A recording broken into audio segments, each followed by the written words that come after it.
Sisters, welcome back to our channel oneness vegetarianism. నా పేరు స్వప్నేశ్వరి. ముందుగా మనందరి గురువైన డాక్టర్ బ్రహ్మర్షి పితామహ పత్రి సార్కి నా యొక్క అనంతకోటి ఆత్మ ప్రణామాలు. సత్యలోకవాసులకి, దివ్యలోకవాసులకి, మహాకరణ లోకవాసులకి, నక్షత్ర లోకవాసులకి, ఏంజల్స్కి, మహోత్తర్ బాబాజీకి, బుద్ధ భగవానుడికి, రామ్తా మాస్టర్ మహా ఉపాధ్యాయుడు, మాస్టర్ టీచర్, ఇమోటల్ గురువైన తండ్రికి నా యొక్క అనంతకోటి ఆత్మ ప్రణామాలు. ఈ వర్తమానంలో ఉన్న సమస్త విశ్వంలో ఉన్న సమస్త గురుమండలకి, కాంతికి, సమస్త మూగజీవులకి, భూమాతకి, పంచభూతాలకి నా యొక్క స్వయానికి కూడా థ్యాంక్ యూ అనంతకోటి ఆత్మ ప్రణామాలు. మరి రోజులాగానే ఈరోజు కూడా మరింత జ్ఞానాన్ని, విజ్ఞానాన్ని షేర్ చేయడానికి madam welcome to our session madam. Over to you madam. Lakshmi madam. Thank you madam. నాకు జన్మనిచ్చిన నా తల్లిదండ్రులకు ఆత్మ ప్రణామాలు, కృతజ్ఞతలు, పాదాభివందనాలు, ధన్యవాదాలు. మన గురువు గారు విశ్వగురు బ్రహ్మర్షి పితామహ పత్రి మాస్టర్ గారికి మరియు రామ్తా మాస్టర్ గారికి, నాకు ధ్యానాన్ని ప్రసాదించిన వంశీ కిరణ్ మాస్టర్ గారికి నా అనంతకోటి ఆత్మ ప్రణామాలు, కృతజ్ఞతలు. నాకు అవకాశం ఇచ్చినందుకు స్వప్నేశ్వరి మేడం గారికి, oneness vegetarianism the creator young lady guru Swapneshwari madam గారికి నా ఆత్మ ప్రణామాలు, కృతజ్ఞతలు. Thank you very much madam. విశ్వంలోని ప్రస్తుత వర్తమాన క్షణానికి మరియు నా స్వయానికి ఈ వర్తమాన క్షణంలోని మేడం సౌండ్ ఏం రావట్లేదు కదా? రావట్లేదు. Okay madam, done. ఓకే. విశ్వంలోని ప్రస్తుత వర్తమాన క్షణానికి మరియు నా స్వయానికి ఈ వర్తమాన క్షణంలోని సమస్త మూగజీవులకి, సమస్త ప్రాణకోటికి నా అనంతకోటి ఆత్మ ప్రణామాలు, కృతజ్ఞతలు. Thank you. వీక్షిస్తున్న ప్రేక్షక దేవుళ్ళందరికీ కూడా నా అనంతకోటి ఆత్మ ప్రణామాలు, కృతజ్ఞతలు. Thank you. మనం చదువుకోయే బుక్ ద మిలారేప ధర్మభిక్షు మిలారేప కథ రాసింది శ్రీ శార్వరి, రచయిత శార్వరి మేడం గారికి, ఎవరైనా సరే మాస్టర్కి శతకోటి ఆత్మ ప్రణామాలు, కృతజ్ఞతలు. మిలారేప మాస్టర్కి, శార్వరి మాస్టర్కి నా అనంతకోటి ఆత్మ ప్రణామాలు, కృతజ్ఞతలు. ఇక్కడ శార్వరి చెప్తున్నారు, just a minute madam. Sharvari అంట మేడం. అదే లేడీనా రచయిత్రి? లేడీనా ఏదో మరి నాకేం అర్థం కాలేదు, అందుకే నేను మాస్టర్ అని చెప్పేసిన మేడం. లేడీనే. అయితే జస్ట్ మినిట్ అని ఆమె చెప్తున్నారు. మా రచనలు, ప్రచురణలు ఏది చదివినా పాఠకులు చిత్రమైన ఆధ్యాత్మికానుభవాలు పొందడం జరుగుతుంది. అపూర్వమైన యోగానుభూతులు పొందుతారంట. కొందరిలో స్పందనలు, మరికొందరిలో ప్రకంపనలు కలుగుతుంటాయి. చదువుతుండగానే ఆవలింతలు వచ్చి కళ్ళు బరువెక్కి మూతలు పడటం, ఒక చిత్రమైన ట్రాన్స్ లోకి వెళ్ళిపోయి మధుర ప్రశాంతిని అనుభవించడం జరుగుతుందంట మేడం. అనేక రకాలైన అతీంద్రియ భావ రూపాలను, చిత్రాలను దర్శించి తన్మయులవుతారు. ఈ విచిత్రానుభవాలు, అనుభూతి పాఠకుల పరిపక్వతకు, సంస్కారానికి, సుకృతికి నిదర్శనం. అదే యోగార్హత కూడా. శ్రీ శార్వరి. ఎంఎస్ మూర్తి, సీనియర్ మెంబర్, మాస్టర్, యోగాశ్రమం. పూలవాన అంటే ఉద్రేకం, ఉరకలు వేసే వయసులో తన మంత్రశక్తితో వడగళ్ల వాన కురిసింది. పచ్చని చేలను చిందరవందర చేసే గ్రామస్తుల్ని, భయభ్రాంతుల్ని చేసిన వ్యక్తిని 83 ఏళ్ల వయసులో శరీరం త్యాగం చేసే సమయంలో అదే ప్రజా ప్రేమ సుమాలతో అభిషేకించే స్థితికి చేరిన సద్గురువు మిలారేప. ఎంఎస్ మూర్తి గారు మాస్టర్ చెప్తున్నారు మేడం. మంత్రశక్తితో కిరాతకమైన పనులు చేశావని చీదరించుకొని హింసించి ఉపదేశం ఇవ్వని గురువు అదే వ్యక్తిని మహాయోగులలో ఒకడిని చెయ్యడం ఊహాతీతం. నేను 10 ఏళ్ల కిందట మిలారేప జీవిత చరిత్ర చదివి ఎంతో చైతన్యం పొందాను. ఆ మహాత్ముని జీవిత సంఘటనలు ఆత్మాన్వేషణలో సాధకులకు క్లిష్ట సమయంలో సహకరిస్తుంటాయి.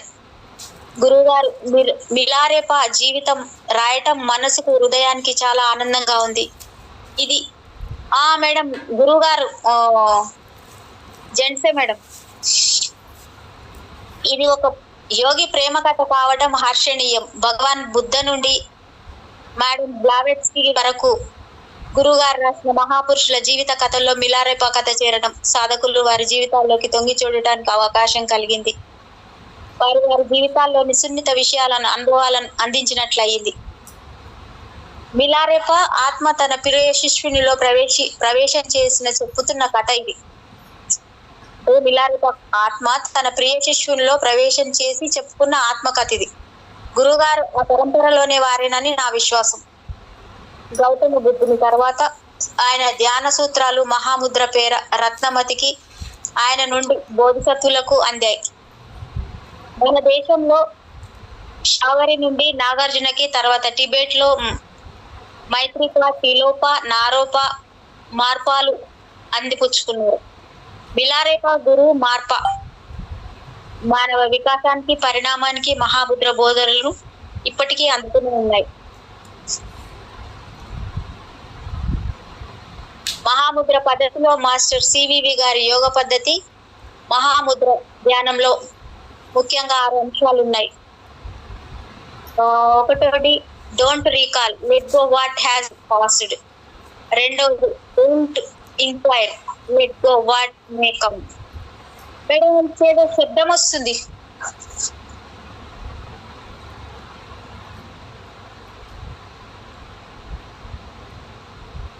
మేడం కొంచెం శబ్దం ఉంది మేడం. తగ్గిద్దురమ్మా సౌండ్.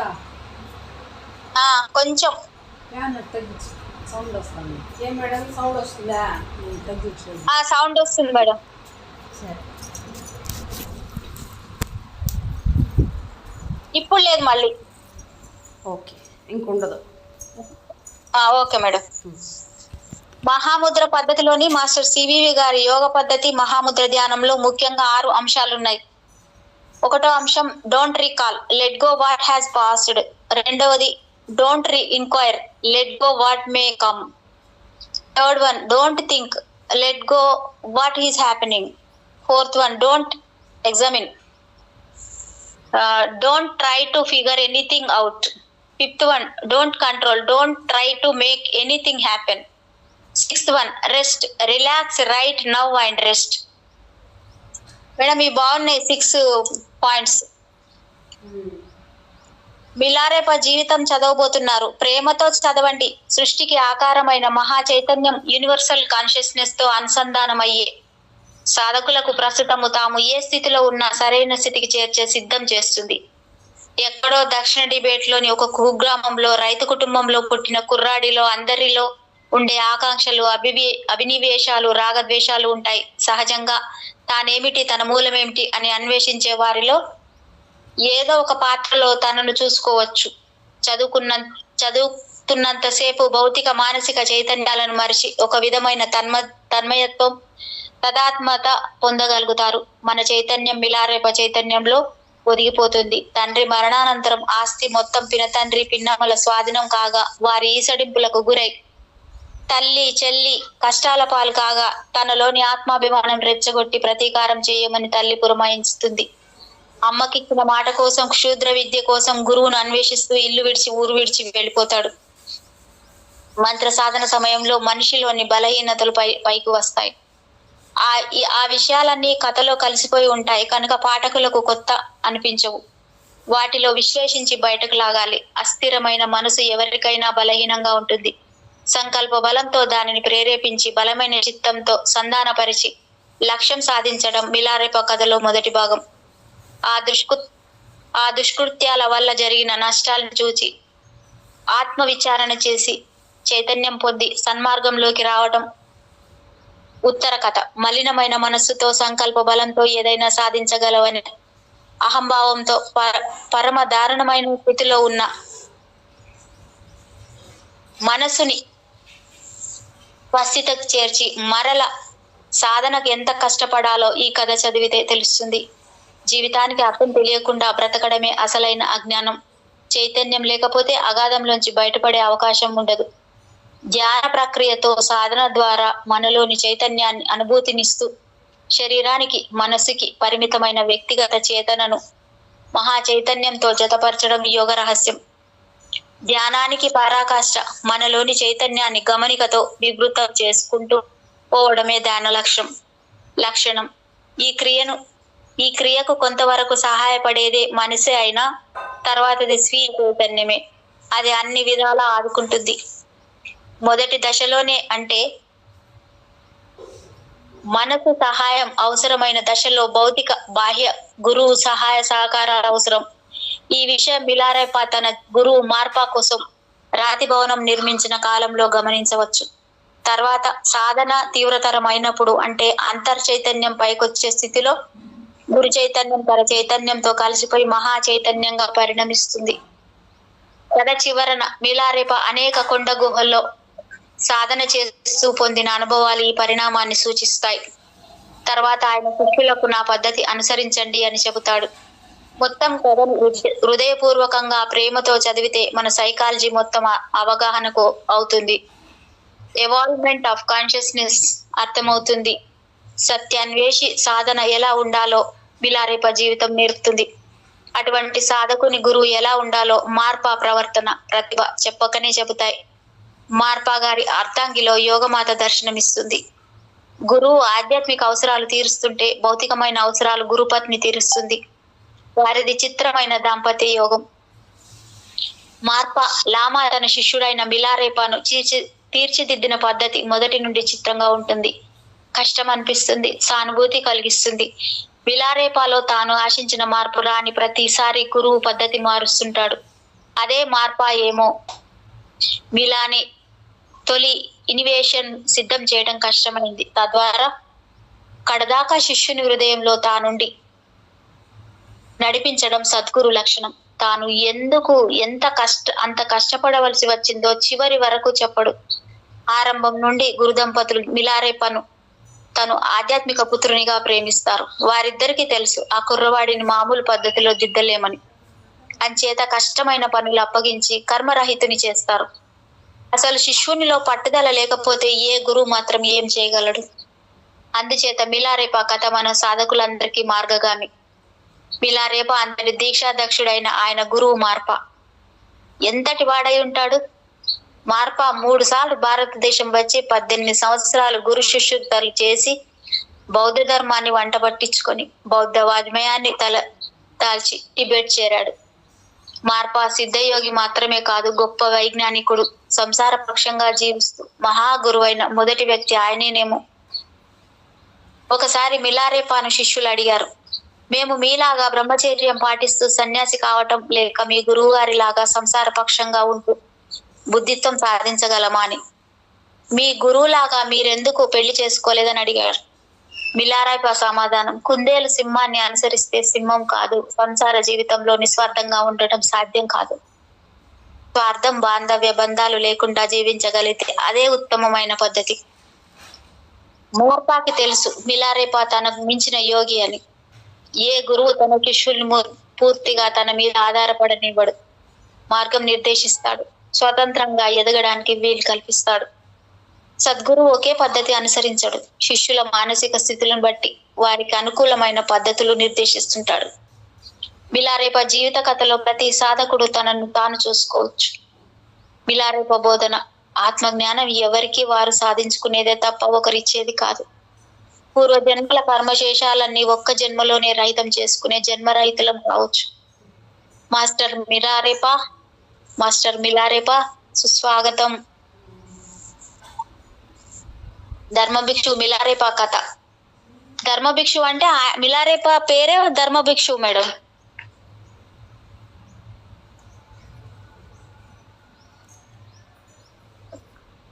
నమో గురు. శాక్యముని గౌతమ బుద్ధుని జీవితానికి టిబెట్ లో అపర బుద్ధునిగా ప్రసిద్ధులైన మిలారేపా జీవితానికి 10 విధాల పోలికలున్నాయి. గౌతమ బుద్ధునికి ఆత్మీయుడు ఆనందుడు. మిలారేపాకు ఆత్మీయుడు ప్రథమ శిష్యుడు రేచుంగ్పా. మిలారేపా మరణించిన తర్వాత రేచుంగ్ ప్రార్థనతో మిలారేపా దివ్య శరీరంతో దర్శనమిస్తాడు. రేచుంగ్ లో తన దివ్యాత్మను ప్రవేశపెట్టి తన కథను శిష్యుని నోటి ద్వారా చెప్పిస్తాడు. శిష్యులకు దర్శనమిస్తాడు. ఇది మిలారేపా ప్రియ శిష్యుడు రేచుంగ్ నోట వినిపించిన కథ. గౌతమ బుద్ధుని ప్రియ శిష్యుడు, ప్రాణంలో ప్రాణం ఆనందుడు. బుద్ధుని ప్రవచనాలన్నింటినీ ఆనందుడు తన జ్ఞాపకాల్లోంచి వెలికి తీసి వివరిస్తాడు. అది లలిత విస్తరం. గౌతమ బుద్ధుడే స్వయంగా ఈశ్వరునికి, దేవతలకు చెప్పినట్లు ఆనందుడు వివరిస్తాడు. ఇక్కడ బుద్ధుని స్థానంలో ఉన్నది మిలారేప. ఆనందుని పాత్ర పోషిస్తుంది రేచింగ్పా.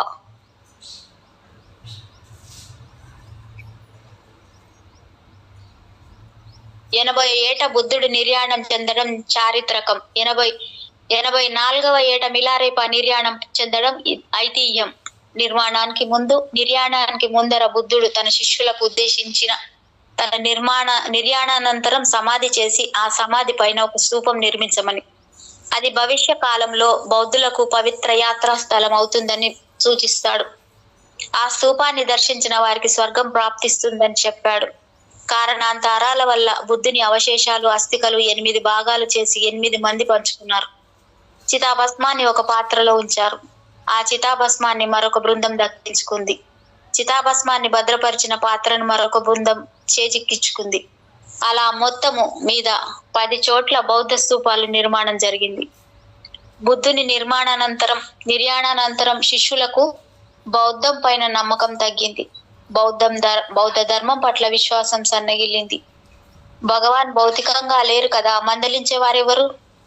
ఆ సందర్భంలో ముఖ్య శిష్యులు ఒక సమూరోహం ఏర్పాటు చేశారు. గృద్ర పర్వతం మీద ఒక గుహలో సమావేశమైనారు. 500 మంది శిష్యులు హాజరైనారు. గౌతమ బుద్ధుని బోధనలన్నీ సమీకరించాలని ప్రతిపాదించారు. అందరికీ అన్ని తెలియవు కదా. ఏ సమావేశంలో గౌతముడు ఏం బోధించింది అన్నది ప్రశ్న. ఆ పనిని ఆనంద భిక్షువుకు అప్పగించాడు. ఆనందుడు బుద్ధుని బంధువు, ఆత్మబంధువు, ఆత్మీయ శిష్యుడు. అన్ని విషయాల ఆనందునికి చెప్పేవాడు బుద్ధుడు. ఆనందుడు మహాభేదావి, ఏక సంతాగ్రాహి. ఒకసారి వింటే మర్చిపోవడం జరగదు.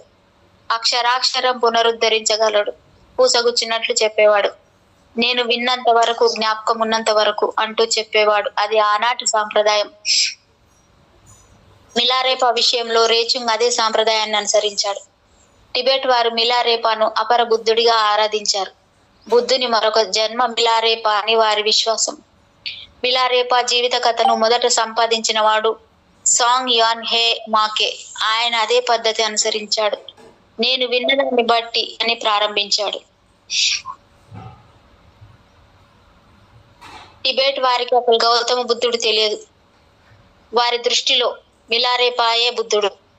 అక్కడ వృద్ధ పర్వతం లేదు. మిలారేప సంవత్సరాల తరబడి తపస్సు చేసిన గర్భగుహ ఉంది.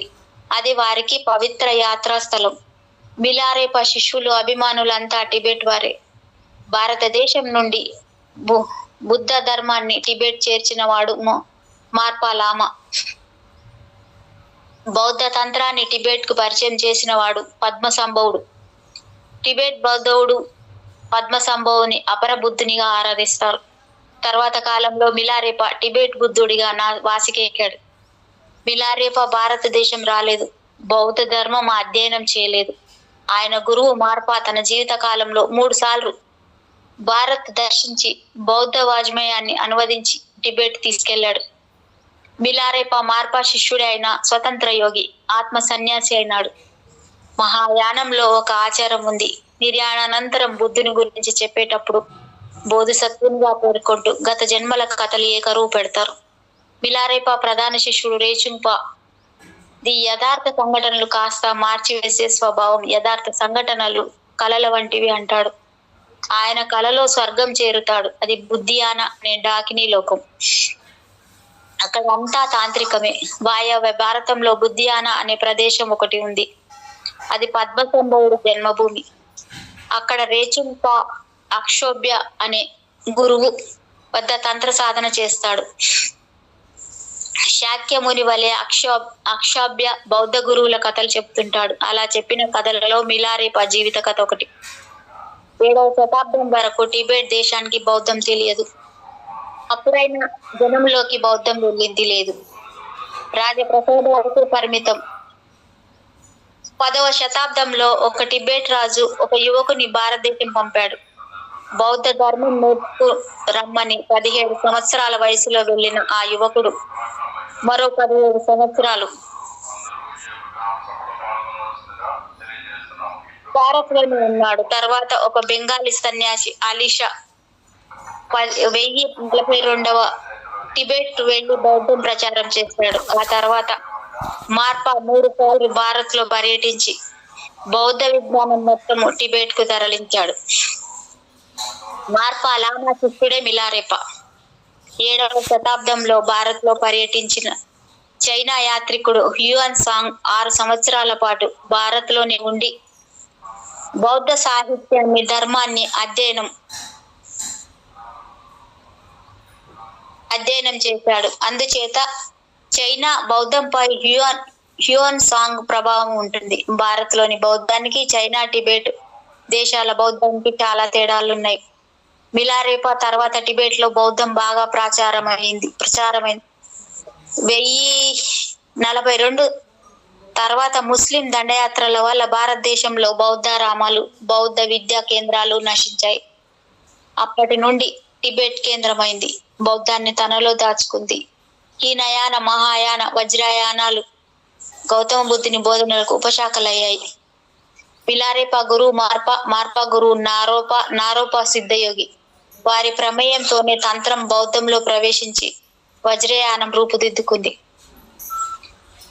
అనేక జన్మలలో సంక్రమించిన పాపకర్మలను ఒక్క జన్మలో రద్దు చేసుకోవచ్చని మిలారెపా సిద్ధాంతం. అందుకే తన జీవితాన్ని ఉదాహరణ చేశాడు. శూద్ర విద్యలు అభ్యసించాడు. ఘోర పాపాలు చేశాడు. కసితో ప్రతీకార చర్యలకు పాల్పడతాడు. మహా తపస్వి మహర్షి అయినాడు. మహా సిద్ధులు సంపాదించి సిద్ధపురుషుడు అనిపించుకున్నాడు.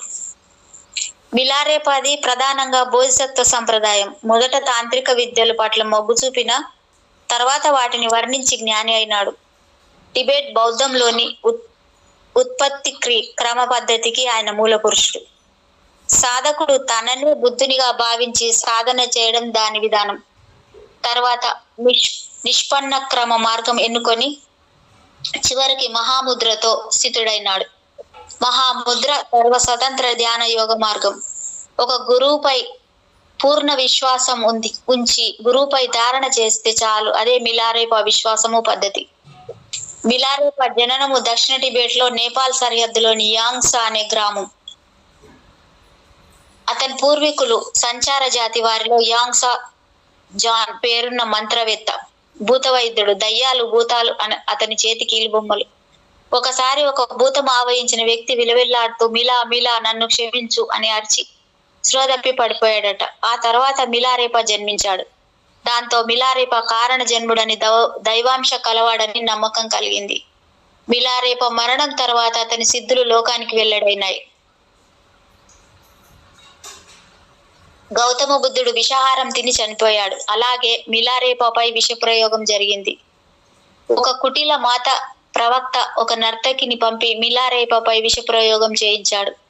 ఆమె విషాహారం ఇచ్చి మిలారెపాను సిద్ధయోగిగా లోకం గుర్తించేటట్లు చేసింది. మిలారెపా మహాయోగి కదా, ఆ మాత్ర విష ప్రయోగం గ్రహించలేడా అని ప్రయోగం చేశారట. ఆ విషయం మిలారెపా గ్రహించాడు. ఆ రోజే తనపై విష ప్రయోగం జరుగుతుందని ముందుగానే చెప్పాడు. అదే చివరి రోజు అన్నాడే కానీ దాన్ని నిరోధించడానికి ప్రయత్నించలేదు. విధిని తప్పించడం అసాధ్యం కదా.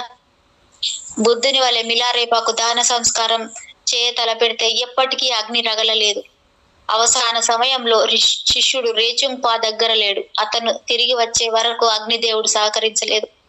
అగ్ని సంస్కారం జరగలేదు. తర్వాత డాకినీ దేవతలు పూల రథంలో మిలారెపా దివ్య శరీరాన్ని ఆకాశ మార్గాన్ని తీసుకుపోయారు. ఆ దృశ్యం శిష్యులు, అభిమానులు దర్శించి మిలారెపా నిర్యాణం చెందినట్లు గ్రహిస్తారు. బిలబిలా తపోగుహ దగ్గరికి చేరుకుంటారు. మిలారెపా అంతిమ దర్శనం కోసం శిష్యులు, భక్తులు గుహ వద్ద గుమిగూడారు. లోపల నుండి రేచుంగ్పా ఏ వార్త తెస్తాడో అని ఉద్విగ్నత, అందరిలో ఆసక్తి, తొందరపాటు.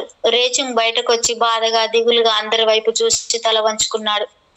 ఆయనలోంచి దుఃఖం పొంగుకొస్తుంది. విషయం తెలిసిపోయింది. హంస లేచిపోయిందా? పరమహంస ఇంకా లేనట్లేనా? జనంలో కలకలం, కలవరం. కళ్ళు తుడుచుకోసాగారు. మహాగురు మరణిస్తే రోధించకూడదు. వారి ఆత్మ శాంతించదు. పరలోకాలకు పయనమై వెళ్లే ఆత్మలకు మనిషి కన్నీరు అడ్డుపడుతుంది. గుండె లోతుల్లో బాధను దిగమింగి చూడసాగారు. మన తథాగతుడు బతికే అవకాశం లేదా లామా? ఒక వ్యక్తి అన్నాడు. నేను స్పష్టంగా చూశాను, ఆకాశంలో దేవతలు గురువు గారిని తీసుకోవడం చూశానయ్యా.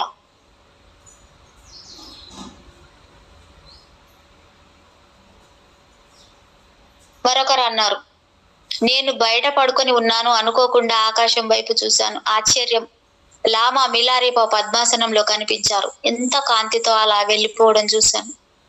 మరొక ఆమె, నేను చూశాను బాబు, గురువు గారు పక్షిలాగా రెక్కలు కట్టుకుని దివ్యకాంతితో పోవడం స్పష్టంగా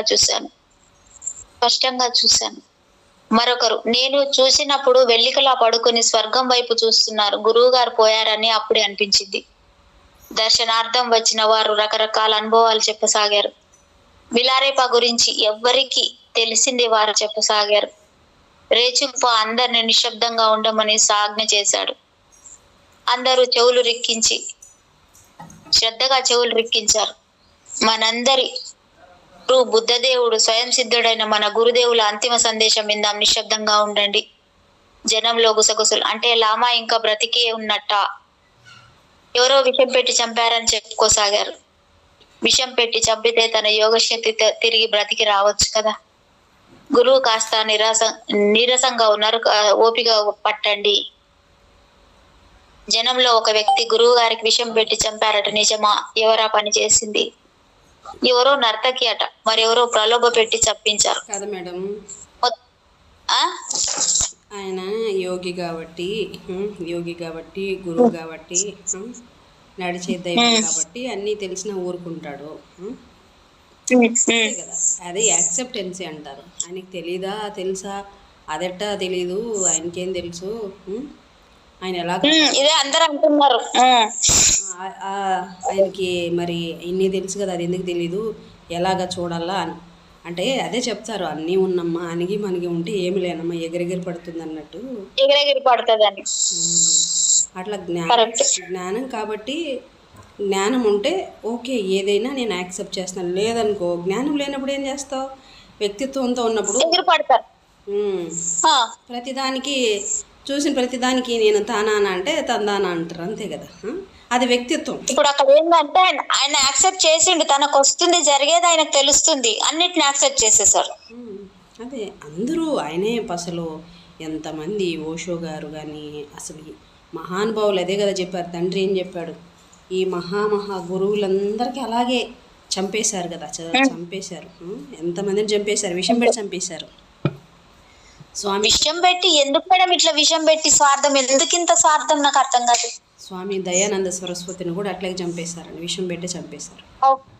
అవును, చదివాను ఇప్పుడు. ఎందుకు మనం చదువుతుంటే బుక్స్ లలో అన్నిట్లో ఇస్తున్నారు కదా మేడం. ఎందుకు అని అంటే అహంకారం. నేను గొప్పవాళ్ళు కదా, నేను అన్న అహంకారం.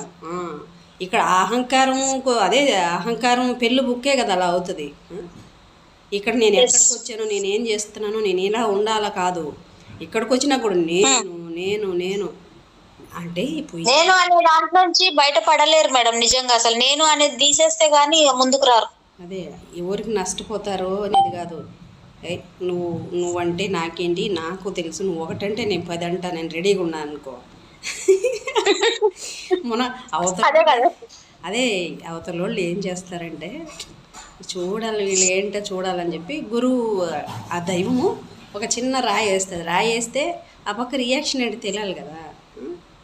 అవును, ఆ లోపల ఉన్న ఇదంతా కుప్పలు తెప్పలుగా వస్తుంటుంది.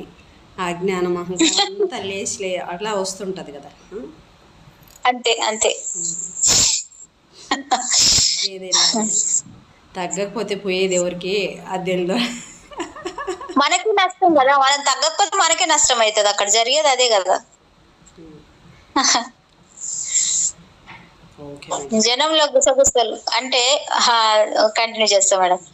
ఎవరో ఇంకా అంటే లామా ఇంకా బతికి ఉన్నట్టేనా? ఎవరో విషం పెట్టి చంపారని చెప్పుకోసాగారు. విషం పెట్టి చంపితే తన యోగ శక్తితో తిరిగి బతికి రావచ్చు కదా. గురువు కాస్త నీరసంగా ఉన్నారు, కాస్త వస్తారు, ఓపిక పట్టండి. జనంలో ఒక వ్యక్తి, గురువు గారికి విషం పెట్టి చంపారట, నిజమా? ఎవరా పని చేసింది? ఎవరో నర్తకి అట మరెవరో ప్రలోభ పెట్టి చంపించారు. మొత్తం విషయం అందరికీ అర్థమైపోయింది. నిజమే, వారిపై విష ప్రయోగం జరిగింది, కానీ వారు సజీవులుగానే ఉన్నారు. నిజంగా లామ బతికే ఉన్నారా? బతికే ఉన్నారు. నా మాట నమ్మండి, వారికి మరణం లేదు. వారు మృత్యుంజయులు, ఎప్పటికీ సజీవంగానే ఉంటారు. అందరూ హృదయపూర్వకంగా ప్రార్థించండి, తప్పక కనిపిస్తారు. రేచుంగ్ గురువు గారికి ముందే తెలుసు ఇలా జరగబోతుందని, నాకు పొద్దుటే చెప్పారు.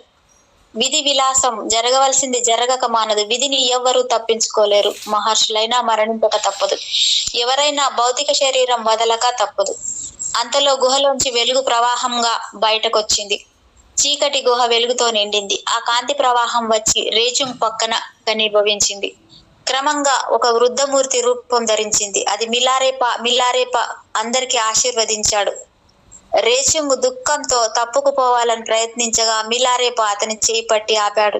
వచ్చిన వారితో మిలారేప అన్నాడు, నేను మీకు తెలుసు, నా జీవితం మీకు తెలుసు. నేను మీకు తెలుసు కానీ నా జీవితం మీకు తెలీదు. నన్ను అర్థం చేసుకున్నవాడు, నా కథ తెలిసిన వాడు నా శిష్యుడు రేచుంగ్ ఒక్కడే. జ్ఞానం ఏ ఒక్కరి సొత్తు కాదు. తీవ్రంగా నిష్కల్మషంగా సాధన చేస్తే అందరూ జ్ఞానార్జనకు అర్హులే. అందరికీ బుద్ధత్వం సిద్ధిస్తుంది. స్వీయ సాధనతో జ్ఞానులు కండి. ఇది నా సందేశం. గురువు గారు మీ జీవిత కథ చెప్పరు, అందరూ ముక్త కంఠంతో అడిగారు. రేచుంగ్ నా కథ కావాలని వినిపించు. రేచుంగ్ నా కథ కావాలట, వినిపించు. రేచుంగ్, గురువు గారు మీ కథ నేను చెప్పడం ఏం బాగు, మీరే చెప్పండి.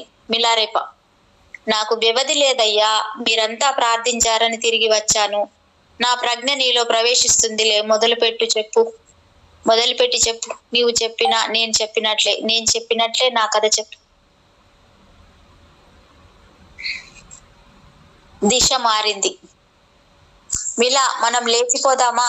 మిలారేప పరధ్యానంగా ఉండి ఆ మాటలు పట్టించుకోలేదు. నిన్నే ఏం మాట్లాడవు, ఏమన్నావు?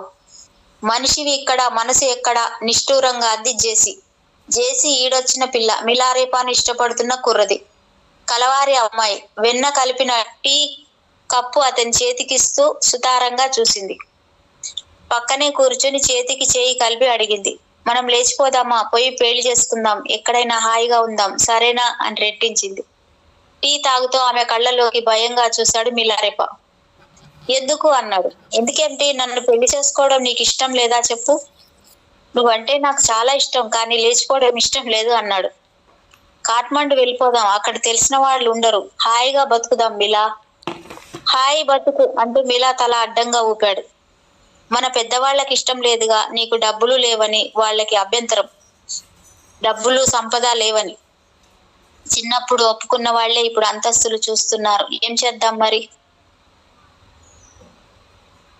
ఆమె తొందర ఆమెది, మిలా గ్రహించాడు. వయసు చేసే తొందర, వలపు వేడి, సుఖం కోసం ఆరాటం, ఎటూ చెప్పలేక దిక్కులు చూడసాగాడు మిలారేప.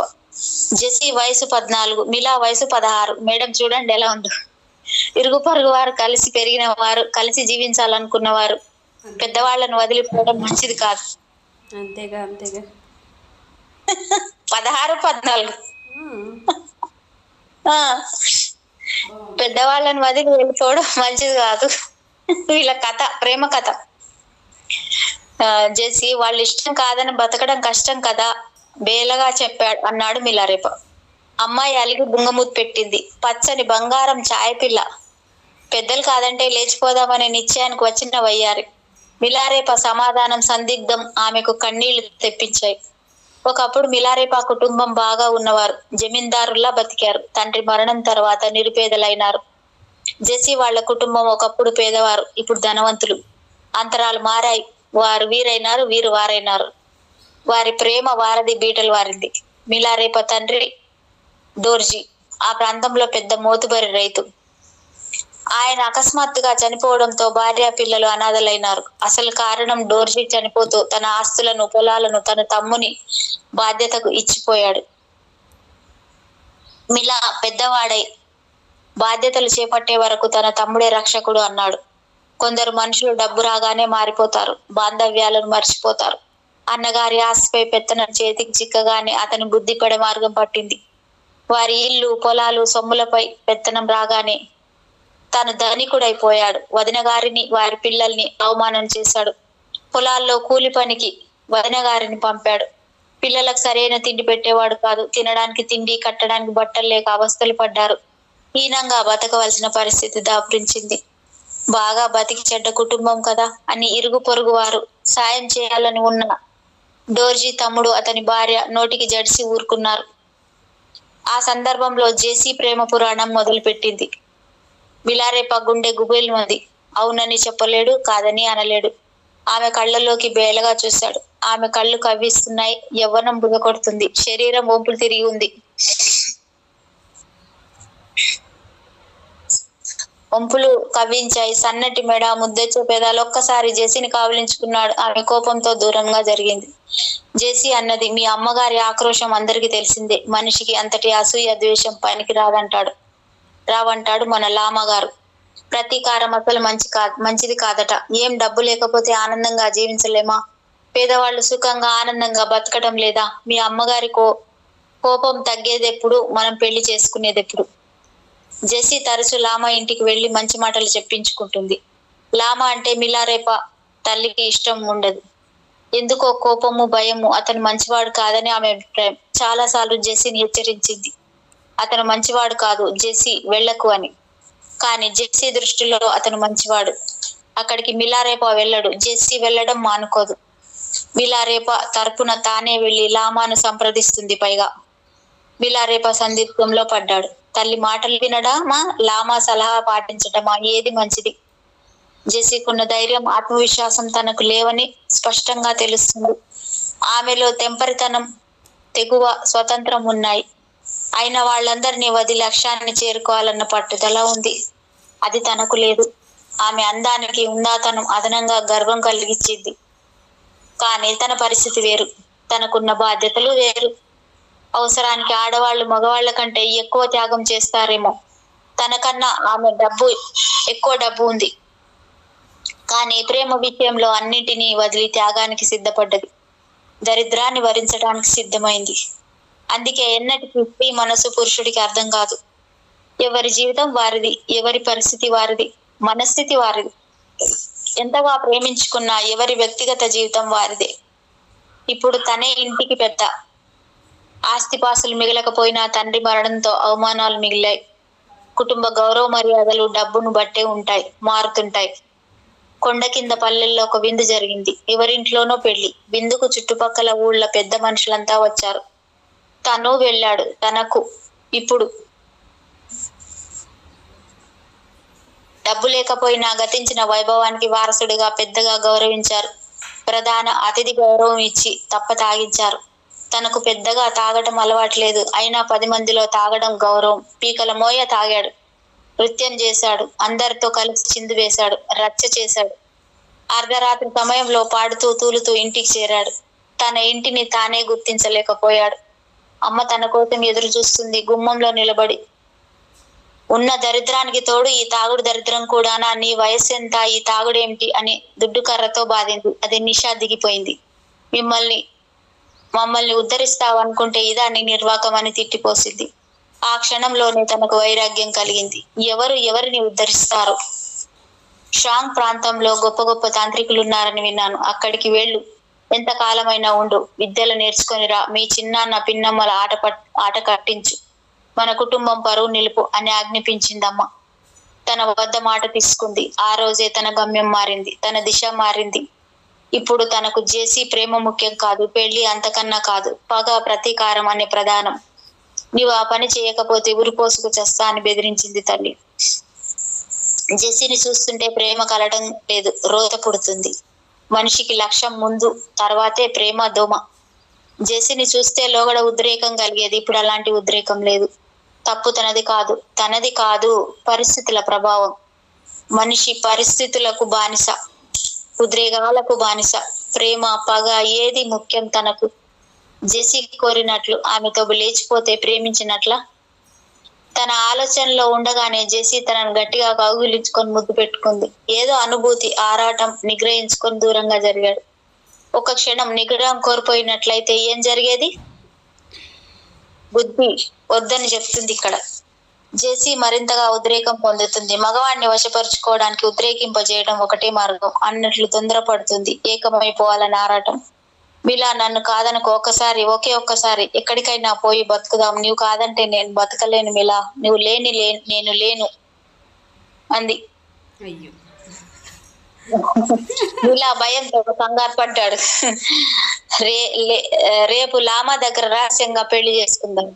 లామా అంగీకరించకపోతే? లామా కాదన్నా, అమ్మ నాన్న లోకం అంతా కాదన్నా, నీవు నాకు కావాలి. నేను ఎన్నటికీ నీ దాన్ని.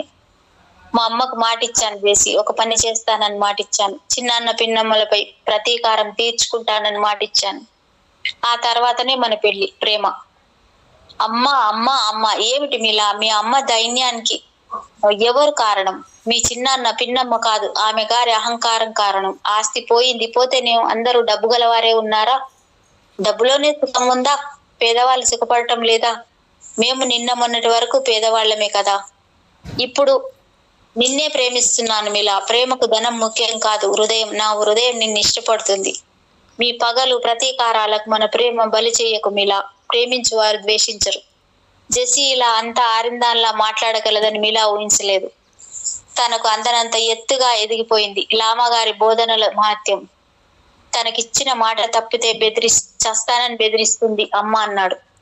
నీవు మాట నిలబెట్టుకున్నా కాలం మూడితే చచ్చిపోతుంది. ఒకరి కోసం ఒకరు చావరు తెలుసా? అది బెదిరించడం. ముసలాళ్ళ బెదిరింపు పనులు చేయించుకుంటారు. మనం సుఖపడటం ఆమెకి ఇష్టం లేదు. దేవుడా. జెసి ఆమార్థం చేసుకుంది. ఇంటికి పెద్దగా తన బాధ్యత ఉంది. రేపు సమాజంలో తలెత్తుకోవాలంటే అమ్మ మాట వినాలి. చిన్నాన్న కుటుంబం నాశనం కావాలి. పెళ్లి సాధ్యం కాని పని. మిలా లేచి విసవిసా వెళ్ళిపోయాడు. జెసి నిరాశగా ఏడుస్తూ ఇంట్లోకి వెళ్ళిపోయింది. నేను ఇంటికి రాగానే నేను జెసి వాళ్ళ ఇంటి నుంచి వచ్చినట్టు అమ్మ గ్రహించింది. ఏదో కాని పని జరిగిపోయినట్లు శోకాలు పెట్టింది. జెసిని తిట్టిపోసింది. ఆమె దృష్టిలో నేను ఇంకా పసివాడిని. 16 సంవత్సరాలు వయసు వచ్చిందని అనుకోరు. నూనూగు మీసాలు వస్తున్నాయి. మీసాలతో పాటు ప్రేమ పెరిగింది. అమ్మకి ఎప్పుడు చిన్నపిల్లోడే కదా. అదే అమ్మ దృష్టిలో మీసం రోషానికి గుర్తు. అప్పటికీ ఆమె దృష్టిలో నేను తాగుబోతుని, ఇప్పుడు తిరిగిపోతుని. అబ్బో తల్లి, అమ్మాయిలతో స్నేహం అంటే అంతే సంగతులు. నన్ను చూడగానే రెచ్చిపోయింది. నువ్వు బాగుపడవు, మేం బాగుపడే యోగ్యత లేదు. ఊళ్ళో వాళ్ళు నిన్ను తాగుబోతని చేశారు, నువ్వేమో తిరిగిపోతాయావు. ఆ జెసిని కొంతకాలం ఆగమను. ఏమంత పెళ్లికి తొందర? ముందుగా నేను చెప్పిన పని చేసి పెట్టు. తర్వాత తననే పెళ్లి చేసుకోవచ్చు. సంచిలో గబగబా నా బట్టలు సర్దింది. తినడానికి రొట్టెల మూట కట్టింది. వెళ్ళరా, వెళ్ళు షాంగు, వెళ్ళు. మాంత్రికుడి ఇల్లు ఊరి చివర ఉంటుంది. ఆయన పేరు ఏదో తెలుసుకో. ఎవరో అడిగి చెబుతారులే. ఈ డబ్బు గురుదక్షిణగా ఇవ్వు. కాళ్ల మీద పడు. మంత్రం నేర్పమని అడుగు. ఆయన భూత వైద్యుడు. చేతబడులు చేస్తాడట. ఎవరిని నాశనం చేయాలన్నా చేస్తాడట. దయ్యాలు భూతాలు అతని ఇంట్లో సేవలు చేస్తుంటాయట. అబ్బా, అమ్మ ఎంత జ్ఞానం సంపాదించింది. తప్పనిసరిగా బయలుదేరాను. లోపల ఇష్టం లేదు. నిజానికి జెసికి దూరం అవుతున్నానన్న దిగులు. అమ్మ చెల్లెలు ముఖాలు జ్ఞాపకం వచ్చి కర్తవ్యం ముందుకు తోసింది. చెల్లి పేట గుమ్మంలో నిలబడి కన్నీరు పెట్టుకుంది. అమ్మ ముందుగా వీధిలోకి వెళ్లి రమ్మని పిలుస్తుంది. తను ఎదురిస్తే శుభం కలుగుతుందని నమ్మకం. ఏడవకు చెల్లి, నేను లామాలాగా గొప్పవాడినై వస్తాను. పెళ్ళు ఏడుపు ఆపి బలవంతంగా నవ్వింది. అమ్మకు నమస్కారం చేసి బయలుదేరాను.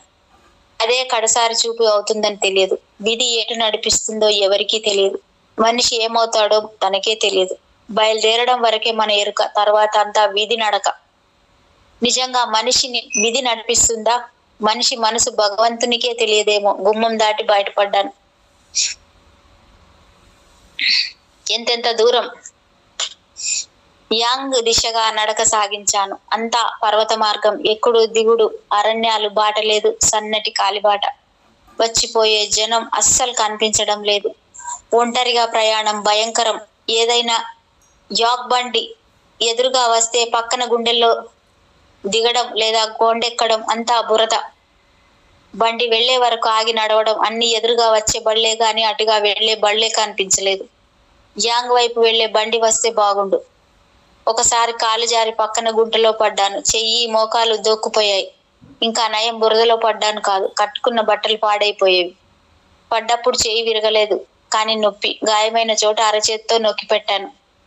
కాస్త నొప్పి తగ్గింది. బండివాడు ఆగి పరాచకం ఆడాడు. పైగా ఏం బాబు, చెయ్యి కాని విరగలేదు కదా? తనదేం పోయింది, పడ్డది నేను, బాధపడుతుంది నేను, నాకు మండింది. సాయం చేయకపోగా పరామర్శ. పాడు రోడ్లు ఎంత ఇరుకో వెడల్పు చేస్తే బాగుండు, ఎవరు చేస్తారు? అతని మాటలు చిరాకు వేసింది. పోయి దేవుణ్ణి అడగయ్యా రోడ్డు వేయమని అనాలనిపించింది. కానీ గొంతు పెగలలేదు. ఏడవలేక నవ్వాను. ఎందాక ప్రయాణం? ఏ ఊరు పోవాలి బాబు? చెత్త ప్రశ్న. తన దారిన తను పోవచ్చు కదా, నా గొడవ తనకెందుకు? తను ఏమైనా మోసుకుపోతాడా ఆ ఊరు చివరకు? జవాబు చెప్పడానికి ఇష్టం లేదు. అప్రయత్నంగానే షాంగ్ అని అతని వైపు చూశాను. ఎక్కడో ఎప్పుడో అతన్ని చూసినట్లు అనిపించింది. కాస్త తెలిసిన ముఖం. నేను అక్కడికి పోతే నీకెందుకయ్యా అనుకున్నాను లోపల. నేను ఎక్కడికి పోతే నీకెందుకయ్యా అనుకున్నాను లోపల. అబ్బా, చాలా దూర ప్రయాణం. అక్కడ చుట్టాలున్నారా బాబు? కొత్తగా వెళ్తున్నట్టున్నావు, దోవ తెలియదు కదా. 3 వారాలు పడుతుంది. అతను బండి పోతే నేను పైకి రావచ్చు. 3 వారాలు కాదు, 20 రోజులు పడుతుంది నాకు తెలుసు అన్నాను ధీమాగా. నా విజ్ఞానం అతని జ్ఞానాన్ని మించిందన్న దర్పంతో. అట్టానా అంటూ నా వైపు నిశితంగా చూశాడు. నా బట్టలు చూసి నన్ను అంచనా వేస్తున్నాడు. కొత్త బట్టలు వేసుకున్నాను కదా, గొప్పింటి వాడిని అనుకొని ఉంటాడు. పిచ్చి నా బైతు. పేదవాడినైనా గొప్పగా కనిపించాలని అమ్మ కట్టబెట్టిన బట్టలు అవి నాలో ఉందా?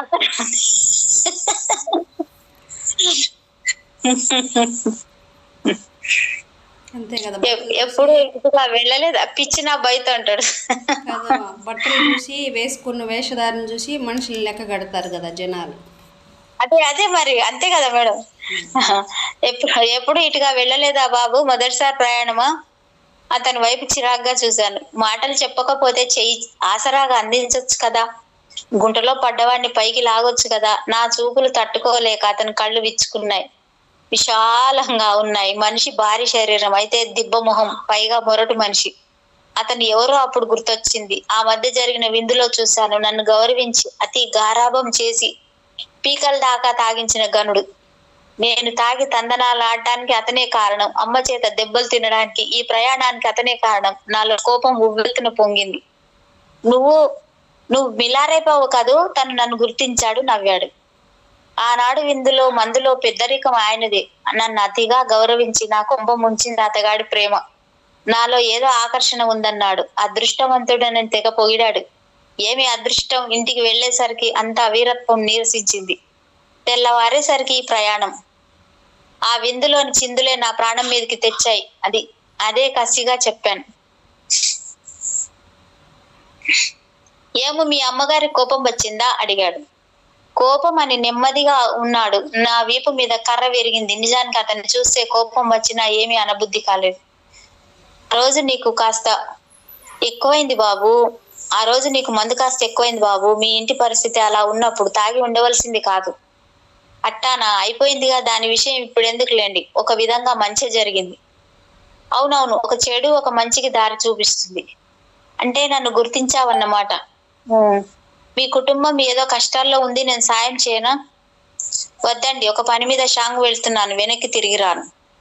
ఎట్లా వెళ్తావయ్యా? దారి తెలియదు, తోడెవరు లేరు. అసలు ఆ షాంగ్ ఎక్కడో తెలియదు. ఎట్లా పోతావు? ఇదే బాట కదా, ఇలాగే పోతాను. ఈ తోవన పోతే ఎప్పటికీ చేరవు. నీ గమ్యం అరణ్యంలో చిక్కుపోతావు. తిరిగి ఇక్కడికే చేరుతావు. ఇదే బండ్ల బాట.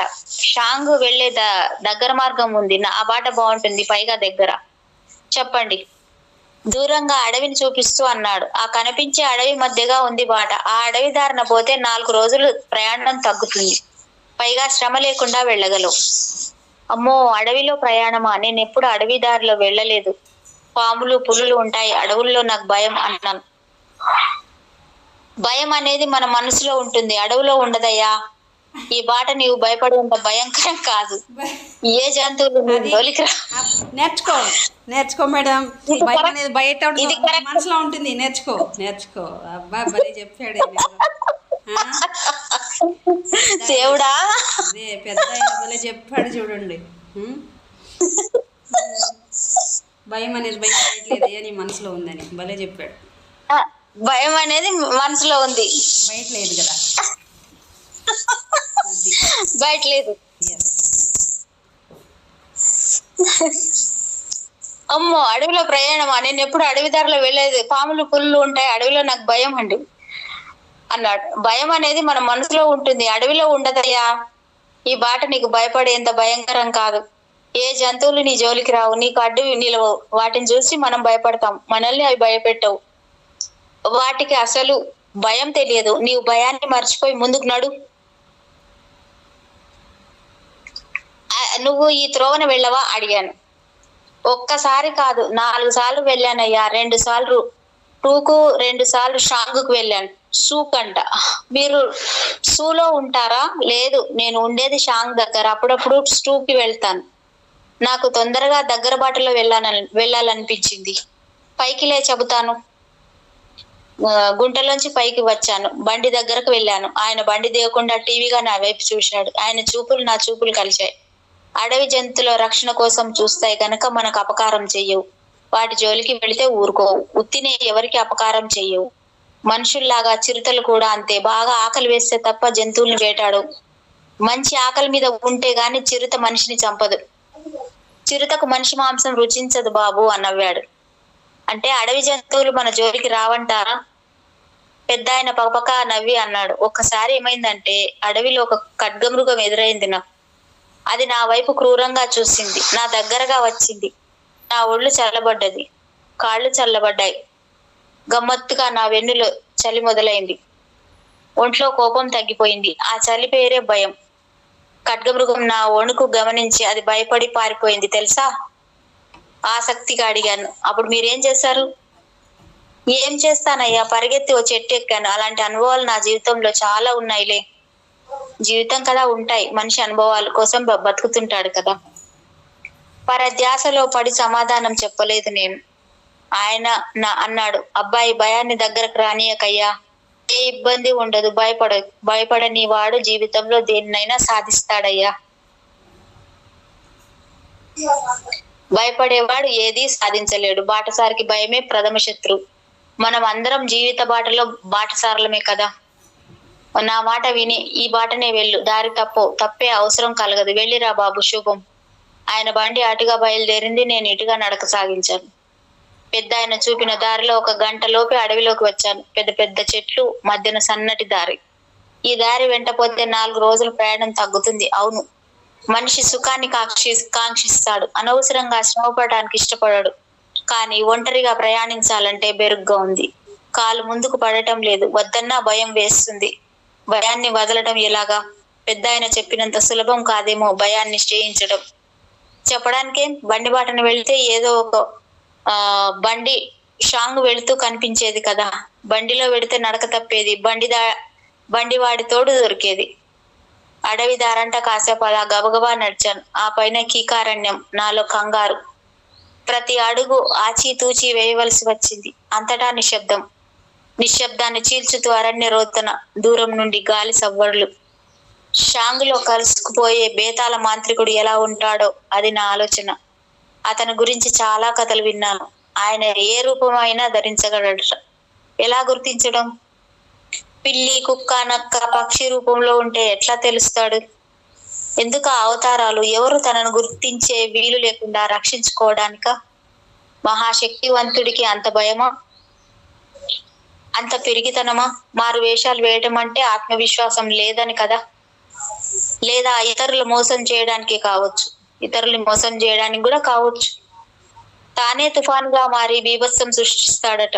మనిషి తుఫాన్ కావటం ఏమిటి? మనిషి రాక్షసుడి అవతారం ఎత్తడం లాంటిదేనేమో. కథల్లో మంత్రగాళ్ళలా రాక్షసుల్లా మారుతుంటారు. తుఫాన్ సృష్టించి జనాల్ని నాశనం చేయగల మనిషి ఎంత భయంకరంగా ఉంటాడో కదా. ఆలోచనే కంగారు పుట్టిస్తుంది. మరి కొంత దూరం వెళ్ళేసరికి అక్కడ ఒక పచ్చిక బయలు కనిపించింది. చుట్టూ పండ్ల చెట్లు, చిన్న నీటి చలమ ఉన్నాయి. చెట్ల మీద పక్షుల కిలకిలలు, కొండరాళ్ల మధ్య నుండి సన్నటి ప్రవాహం వచ్చి చెలమలో కలుస్తుంది. చెలమ చుట్టూ పూల మొక్కలున్నాయి. నరకంలో నందనవనంలా ఉంది. చాలా ఆహ్లాదంగా ఉంది. ఒక కోతి నా వెనకగా వచ్చి నా చొక్కా పట్టి లాగినట్టు సృహలోకి వచ్చాను. కోతి పరిగెత్తుకు వెళ్లి చెట్టెక్కి వెక్కిరిస్తుంది. ఆ కోతికి నేను లోకువైనాను. వాటి దృష్టిలో నేను ఒక కోతినేనేమో. ఆ సుందర వాతావరణం వదిలి బుద్ధి కాలేదు. ఎంతో హాయిగా ఉంది. మాటి మాటికి షాంగ్లోని అపరిచిత బేతాళుడి పైన ఆలోచన పోతుంది. మాంత్రికుడికి మహర్షికి తేడా ఏమిటి? ఇద్దరు తపస్సు చేసే కదా శక్తులు సంపాదిస్తారు. ఒకరు చెడు చేస్తారు, ఒకరు మంచి చేస్తారు. అంతే కదా. మా ఊళ్ళో ఉన్న లామా నిజంగా మంచివాడా, కాస్తంత చెడ్డవాడా? జేసీ మంచివాడని పొగుడుతుంది, అమ్మ చెడ్డవాడని తిడుతుంది. ఒకే వ్యక్తి ఒకరిని మంచివాడు అంటారు, మరొకరు చెడ్డవాడు అంటాడు. ఎలా అవుతాడు? అతనికున్న గుణగణాలు ఒకటే కదా. యోగి తన శక్తిని చెడ్డ పనులకు ఉపయోగించడు, మాంత్రికుడు అన్ని చెడ్డ పనులే చేస్తుంటాడు. మా అమ్మ ఎప్పుడు లామా ప్రార్థనలకు వెళ్ళేది కాదు. అమ్మ మనసు చెడ్డదా? దూరంగా నరవాసన, ఏదో చప్పుడు, ఎవరో వస్తున్నట్లు తోచింది. మనిషి రాకలోను వాసన ఉంటుందా? మనిషి కన్నా ముందు వాసన వస్తుందేమో. ఒక కుర్రవాడు, నాయుడు వాడే, వచ్చి నన్ను చూసి మెల్లగా నవ్వాడు. నేను నవ్వాను, స్వాగతం అన్నట్లు. వచ్చి నా పక్కన కూర్చున్నాడు నెమ్మదిగా. ఏం మిత్రమా, భయపడ్డావా? నేను మనిషినే, భయం ఎందుకు అన్నాడు. అతని వైపు ప్రశ్నార్థకంగా చూశాను. నీవు యంగ్కు వెళ్తున్నావని తెలుసులే. నేను అక్కడికేలే, మీ ఇంటికి వెళ్ళాను. అప్పటికే నువ్వు బయలుదేరావు. నీ అమ్మ నీకు ఒక మూట ఇచ్చింది, ఇందా తీసుకో. నీకు అభ్యంతరం లేకపోతే మనం కలిసి ప్రయాణం చేద్దాం. మధ్యలో ఒక బండాయన నీవు ఇటుగా వెళ్ళావని చెప్పాడు. లేకపోతే కలుసుకొని ఉండేవాడిని కాదు, చెరో దారి అయ్యేది. ఈ అబ్బాయిని నేను చూసింది లేదు, ఎప్పుడు చూసింది లేదు. పెద్దింటి పిల్లవాడిలా ఉన్నాడు. అప్పుడప్పుడు చిన్న రైతులు కలిసేవారు. నాయుడి పిల్లలతో నా పరిచయాలు లేవు. మంచి సిల్క్ బట్టలు వేసుకుని ఉన్నాడు, మెడలో బంగారు గొలుసు ఉంది. నా వయస్సే అయి ఉంటుంది. తనే పరిచయం చేసుకున్నాడు. నా పేరు తీర్ట, మా ఊరు గారిడోల్. వాళ్ళ కుటుంబం గురించి లోగడ విన్నాను. మంచి కుటుంబం, మనుషులు మంచివాళ్లే. నీ తోడుగా రానా అడిగాడు. తన నడక తనది, నా నడక నాది. ఒకరికొకరు తోడు, అంతే కదా. ఒకరి బరువు ఒకరు మోయరు. సహయాత్రికులం, బాటసారులం. రండి, చాలా రోజుల ప్రయాణం చేయాలి కదా, ఒకరినొకరు తోడుగా ఉందాం, ఇద్దరికి మంచిది అన్నాను. నీవు ఎప్పుడైనా షాంగ్ వెళ్ళావా? అక్కడ ఏం పని అడిగాను. నేను ధర్మభిక్ష కోసం బయలుదేరాను. అక్కడ పెద్ద లామాలుంటారు. నాకు వేరే పని లేదులే. బౌద్ధ ధర్మం నేర్చుకోవడమే ఒకటే జీవితాశయం. చాలా కాలం మా ఊరి లామా గారి దగ్గర చదువుకున్నాను. ఇంకా ఆయన దగ్గర చదివేందుకు లేదు. అందుకే ఇలా బయలుదేరాను, పెద్ద చదువు కోసం. ఆ అబ్బాయిలో నిజాయితీ మేడం. ఇప్పుడు చదువుతున్న పేరు అయిపోతే ఆగిపోతాం మేడం. అందుకే బయలుదేరాను, పెద్ద చదువు కోసం. ఆ అబ్బాయిలో నిజాయితీ కనిపించింది, మంచివాడు అనిపించాడు. తీర్థ అన్నాడు, ఎప్పటికైనా పెద్ద లామా కావాలని నా కోరిక. మరి బుద్ధి జ్ఞానం లేని లామా అయితే ఏం లాభం? నాకు తెలిసి చాలా మంది లామాలకు బుద్ధి జ్ఞానం తక్కువ. నా చూపు అమ్మ పంపిన మూట పైకి పోయింది. ఆకలవుతుంది. తిను, తర్వాత మళ్ళీ కబుర్లు చెప్పుకోవచ్చు అన్నాడు. నా మూట తీసుకొని కాస్త దూరంగా వెళ్ళాను. మూట విప్పాను. అందులో అమ్మ పంపిన మణి ఉంది. అది ఇంద్రనీల మణి. లామాకు బహుమతిగా ఇవ్వాలి. పెళ్ళైన కొత్తలో నాన్న కొని ఇచ్చాడుట. భద్రంగా ప్రాణానికి ప్రాణంగా దాచుకున్న వస్తువు. ఇంద్రనీల మణిని అరచేతిలో తీసుకున్నాను. అమ్మ ప్రేమకు కళ్ళ నీళ్లు తిరిగాయి. ఏడుపొస్తుంది, లోపల కోపం రగులుతుంది. పగ, ప్రతీకారం, ఇవే అమ్మ కోరికలు. తీర్థ అంటున్నాడు, ఇక్కడ ఆగుదాం మిత్రమా, కబుర్లు చెప్పుకోవచ్చు. బడలెక్క తీరిన తర్వాత నెమ్మదిగా బయలుదేరవచ్చు. నాలో కోపం రగలకపోతే అతని మాట లెక్క పెట్టేవాడిని కాదు. కోపం వల్ల మరి నీరసం వచ్చింది. నాకు నడిచే ఓపిక లేదు. నాకున్న తొందర తీర్థకు లేదు. లేదు మిత్రమా, నేను వెంటనే బయలుదేరుతాను. కాలం వృధా కావటం ఇష్టం లేదు. చీకటి పడ్డానికి ఇంకా వ్యవధి ఉంది. ఈలోగా మరి కొంత దూరం పోవచ్చు అన్నాను. నేను మొండిగా బయలుదేరాను. కొంచెం సేపటికి తీర్థ వచ్చి కలిశాడు. తనకి ఒంటరితనం ఇబ్బంది కదా. నాకు ఒంటరి ప్రయాణం కష్టం అనిపించింది. చీకటి పడే వేళకి అడవి దాటి మైదాన ప్రాంతం చేరుకున్నాం. పైన గుడ్డి వెన్నెల. తోవ తెలియటం లేదు. చీకట్లో నడవటం కష్టం. మూటలోంచి ఉన్ని దుప్పటి బయటకి తీసి పరుచుకున్నాను పడుకోవడానికి. తీర్థ తన రగ్గు తీసి నిద్రకు సిద్ధమయ్యాడు. తెల్లవారి నేను ముందుగా లేచాను. కాలకృత్యాలు ముగించి వచ్చి మూట విప్పాను. తినాలి కదా, ఆరు బయట నిద్ర. చలిగా ఉంది, ఆకలి ఎక్కువగా ఉంది. నేను తింటుండగా తీర్థ నిద్ర లేచాడు. పలకరింపుగా నవ్వాడు. లేచి కూర్చున్నాడు. నాది తిండి ధ్యాస.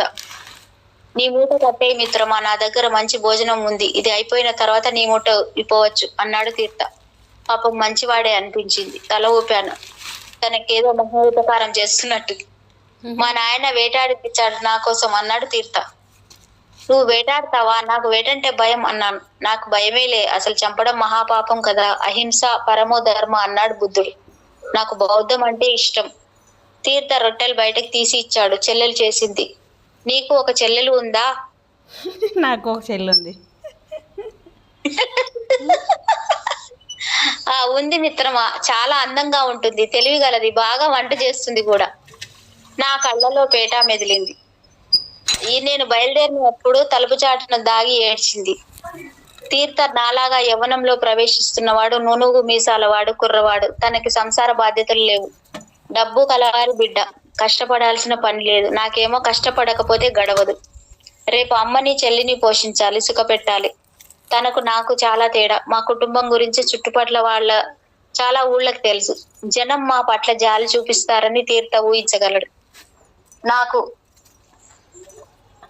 Okay madam. నా బాధ తగ్గడానికి తాగించాడు. జనం చుట్టుపట్ల ఊళ్ళ వాళ్ళకి తెలుసు. జనం మా పట్ల జాలి చూపిస్తాడని తీర్థ ఊహించగలడు.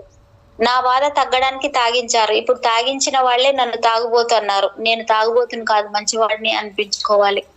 నా కోపం కన్నీళ్లలో కరిగిపోయింది. సూర్యుడు పైకొస్తున్నాడు. చెట్ల కొమ్మల్లోంచి ఎండ పడుతుంది. కాస్త అవతలగా జరిగి ఎండలో కూర్చున్నాను. ఆకలి తీరింది. బయట వెచ్చగా ఉంది. Okay madam. ఓకే. అయ్యో, టైం అయిపోయిందా మేడం? అప్పు తీర్థ ఇంకా తిండి పనిలో ఉన్నాడు. స్థిమితంగా కడుపు నిండా తింటున్నాడు. అదృష్టవంతుడు. అన్ని ఉండి నా పాలిట పడ్డాడు. తీర్థ కలవడం బాగానే ఉంది. Okay madam, thank you. తిని ఓపికగా తినేసి రెస్ట్ తీసుకున్నాక మళ్ళీ మాట్లాడతాం.